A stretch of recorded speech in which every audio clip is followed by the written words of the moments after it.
लंबे समय से स्पाइन रिलेटेड हेल्थ इश्यूज से अगर परेशान हैं, स्पाइन रिलेटेड जो हेल्थ इश्यूज होते हैं वे हमारे सर्वाइकल से लेकर और जो लंबर पार्ट हमारी स्पाइन का होता है उस एरिया में, जैसे जो सबसे ऊपरी हिस्सा हमारी स्पाइन का होता है उसमें सर्वाइकल जो सबसे ऊपरी हिस्सा है स्पाइन का, उसमें 7 वर्टिब्रास होती हैं। तो वह 7 वर्टिब्रास के पश्चात थोरेसिक में 12 वर्टिब्रास होती हैं, 12 वर्टिब्रास होती हैं, और जो लंबर एरिया होता है उसमें 5 वर्टिब्रास होती हैं। तो अगर हम बात करें अपने पैर पर अपने स्पाइनल कॉर्ड के जो एक्यूप्रेशर के पॉइंट होते हैं, तो वो एक्यूप्रेशर के पॉइंट हमारे अंगूठे से लेकर और हमारे इस एरिया तक अगर हम एक लाइन के रूप में ड्रॉ करें तो आप देख सकते हैं कि यह जो अंगूठे से लेकर और इस एरिया तक हमारी स्पाइनल कॉर्ड के एक्यूप्रेशर के पॉइंट होते हैं। तो यह जो पॉइंट माना जाता है यह हमारी स्पाइनल कॉर्ड का सबसे ऊपरी हिस्सा जो सर्वाइकल है उस एरिया के यह एक्यूप्रेशर पॉइंट माने जाते हैं। तो इन एक्यूप्रेशर पॉइंट की अगर हम मसाज करें तो यह सर्वाइकल का हिस्सा हमारे अंगूठे से लेकर और इस पोर्शन तक हमारी C1 से लेकर और C7 तक की जो वर्टिब्रास होती हैं उन वर्टिब्रास का यह स्थान होता है। उसके बाद जो हमारी थोरेसिक होती है, तो थोरेसिक का स्थान हमारी इस वाले एरिया से और यहाँ तक आप देख सकते हैं कि इस एरिया तक हमारी थोरेसिक होती है। और जो लंबर का पार्ट हमारी स्पाइनल कॉर्ड का जो सबसे निचला हिस्सा माना जाता है वह लंबर हमारी यहाँ से लेकर और हमारी जो एड़ी होती है उसके अग्रभाग तक यहाँ तक होता है। तो जब हम स्पाइन रिलेटेड जो हेल्थ इश्यूज होते हैं जैसे सर्वाइकल स्पॉन्डिलाइटिस हो गया, गर्दन में दर्द हो गया, कंधों में दर्द हो गया, या हाथों में सुन्नपन की समस्या हो गई, या फ्रोजन शोल्डर से जुड़ी हुई समस्याएं हो गई, तो उन समस्याओं में अगर हम अंगूठे के इस भाग से एक्यूप्रेशर दें तो आप यकीन मानिए कि स्पाइन से रिलेटेड जो सर्वाइकल से रिलेटेड जो हेल्थ इश्यूज होते हैं जैसे सर्वाइकल स्पॉन्डिलाइटिस हो गया, फ्रोजन शोल्डर की समस्या हो गई, गर्दन दर्द की समस्या हो गई, उस हिस्से में यह एक्यूप्रेशर के पॉइंट बहुत कारगर साबित होते हैं। तो इन एक्यूप्रेशर पॉइंटों को आपको क्लॉकवाइज इस प्रकार रोटेशन करना है। 10 टाइम्स आप इस प्रकार क्लॉकवाइज रोटेशन दें। और जब आप एक्यूप्रेशर दें तो ध्यान रखें कि आपके हाथों के जो नाखून हैं, जो नेल हैं, वो बिल्कुल साफ हों।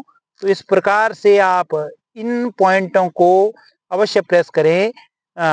अगर आप नाखून अपने हाथों से नहीं कर पाते हैं तो किसी नुकीली वस्तु से जैसे पेंसिल हो गई या इस प्रकार की स्केच हो गई, तो इस पॉइंट को आप इस प्रकार से अगर एक्यूप्रेशर दे रहे हैं तो आप सर्वाइकल स्पॉन्डिलाइटिस से जुड़ी हुई समस्याएं, गर्दन दर्द, कंधों का दर्द या हाथों में सुन्नपन की समस्या को लेकर काफ़ी हद तक काम करेंगे। तो यह पॉइंट आपके सर्वाइकल के होते हैं। उसके पश्चात थोरेसिक का जो पार्ट माना जाता है वो आपके इस हिस्से से लेकर और इस हिस्से तक आपका थोरेसिक मानी जाती है। तो अगर आपके मध्य कमर में, जो मध्य हमारी कमर का हिस्सा होता है उस हिस्से में अगर आपको कमर दर्द की शिकायत है तो किसी नुकीली वस्तु से इस प्रकार से क्लॉकवाइज और एंटी क्लॉकवाइज अगर आप रोटेशन कर रहे हैं तो एक्यूप्रेशर के पॉइंट आपके थोरेसिक रीजन में काफ़ी लाभकारी सिद्ध होते हैं। अगर आपको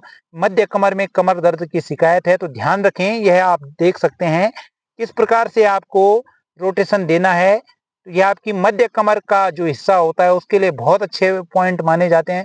उसके पश्चात यह जो एरिया होता है थोरेसिक के पश्चात लंबर का जो यह हिस्सा होता है, तो लंबर में हमारी 5 वर्टिब्रास होती हैं।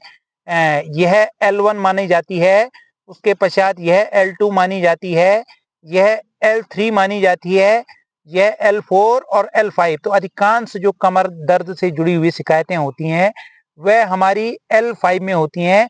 तो अगर हम इन एक्यूप्रेशर के पॉइंट को किसी नुकीली वस्तु से या अपने अंगूठे से या अपनी इंडेक्स फिंगर से इस प्रकार से रोटेशन दे रहे हैं, यकीन मानिए आप स्पाइन रिलेटेड काफ़ी जो हेल्थ इश्यूज होते हैं, जैसे लंबर में आपको कमर दर्द की शिकायत हो गई, लोअर कमर में अगर आपको दर्द की शिकायत है, आपको साइटिका की प्रॉब्लम है, तो उस कंडीशन में आप अगर अपने लंबर एरिया के इन एक्यूप्रेशर के पॉइंटों को प्रेस कर रहे हैं, तो आप अपनी स्पाइन से जुड़ी हुई काफ़ी समस्याओं का समाधान करेंगे। तो ध्यान रखिए कि यह जो पार्ट माने जाते हैं, यह L1, L2, L3, L4 और L5। तो यहाँ आप अवश्य एक्यूप्रेशर दें। देखिए आपको यह जो पॉइंट मैं बता रहा हूँ, इन पॉइंटों को किसी व्यक्ति विशेष ने प्रूफ नहीं किए हैं। ये एक्यूप्रेशर के पॉइंट जो हमारे हाथों और पैरों पर होते हैं, उस एक्यूप्रेशर पद्धति में यह पॉइंट बताए गए हैं कि स्पाइनल कॉर्ड की यह पॉइंट आपकी स्पाइनल कॉर्ड को प्रदर्शित करते हैं। तो अवश्य इन पॉइंटों को आप एक्यूप्रेशर दें और इन पॉइंटों को आप इस प्रकार से भी मसाज कर सकते हैं। धीरे धीरे आप इन पॉइंटों को इस प्रकार मसाज देंगे तो अवश्य आपको स्पाइन से जुड़ी हुई बहुत सारी समस्याएं, क्योंकि आयुर्वेद में यह बताया गया है कि स्पाइनल कॉर्ड जो हमारी मेरुदंड होती है, वह जितनी अधिक फ्लेक्सिबल होगी, जितनी अधिक लचीली होगी, उतने कम हेल्थ इश्यूज हमें होंगे। तो स्पाइनल कॉर्ड से जुड़ी हुई समस्याओं को आप अगर ठीक करना चाहते हैं, सही रखना चाहते हैं, तो इस प्रकार से इन एक्यूप्रेशर के पॉइंटों को अवश्य प्रेस करें और इस प्रकार से आप मसाज कर सकते हैं। तो एक थंब आप बाईं तरफ रखें और एक दाईं तरफ, और इस प्रकार से अगर आप मसाज कर रहे हैं तो यकीन मानिए आप अपनी स्पाइन से जुड़ी हुई समस्याओं को काफ़ी हद तक सॉल्व करेंगे।